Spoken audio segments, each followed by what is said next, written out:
Hello, this is Steve Yoder for Abbreviated Bios.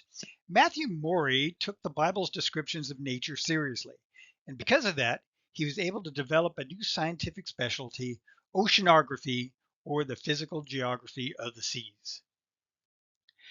Matthew Maury was born on January 18th, 1806 to Richard and Diana Maury in Fredericksburg, Virginia. Matthew was raised in the Christian faith as part of the Episcopal Church. In 1825, at the age of 19, he left home to become a midshipman in the Navy, even though his father was against it. Over the next few years, he would travel all over the world and collect data on currents. From 1826 to 1830, he served aboard the Vincennes, which circumnavigated the globe. By 1836, Maury had written a book on navigation to train new officers. In 1834, Maury married Anne Herndon. They would be married 39 years and have 8 children. In 1839, Maury was involved in a stagecoach accident in which he broke his leg and dislocated a knee joint. This turned out to be an important event in his life. While recuperating, he read and reread the Psalms and was especially inspired by Psalm chapter 8, verse 8, which has the phrase, "Whatever passes along the paths of the seas." This set Maury on his lifelong quest to map those paths the Bible states were laid out by God. In 1842, he was named superintendent of the U.S. Naval Observatory. While there, he was able to read through old logbooks from past sea captains that were stored there. As Maury studied them, he found the information on currents and wind that he needed. In 1847, he published the Wind and Current Chart of the North Atlantic. Soon, most ship captains were using it, and they also began to send him their data. Thus, oceanography became a new field of science. At the International Meteorological Conference in 1853, Maury convinced much of the world's scientific leaders to send data to help him with his charts. In 1855, Maury wrote his most influential book, The Physical Geography of the Sea and Its Meteorology. In the introduction, Maury stated, "There is a river in the ocean.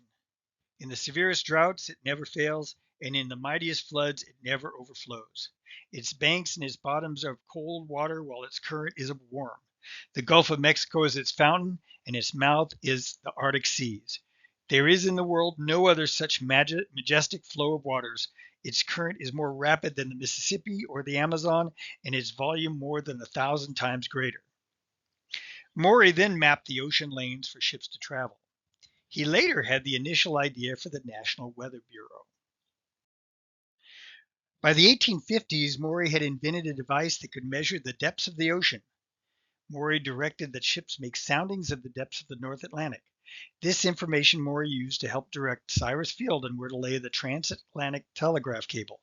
It was successfully completed in 1866. Matthew Maury was a man of his time and place. He supported slavery. He was against ending slavery and even supported expanding slavery. So when the Civil War broke out, he became a Confederate. He felt he had to follow Virginia when it seceded. He considered Lincoln's actions to save the Union to be military despotism. Maury developed the first floating mines and electric torpedoes to defend the South from invasion by sea. The Union Navy lost more vessels by torpedoes than from all other causes whatever.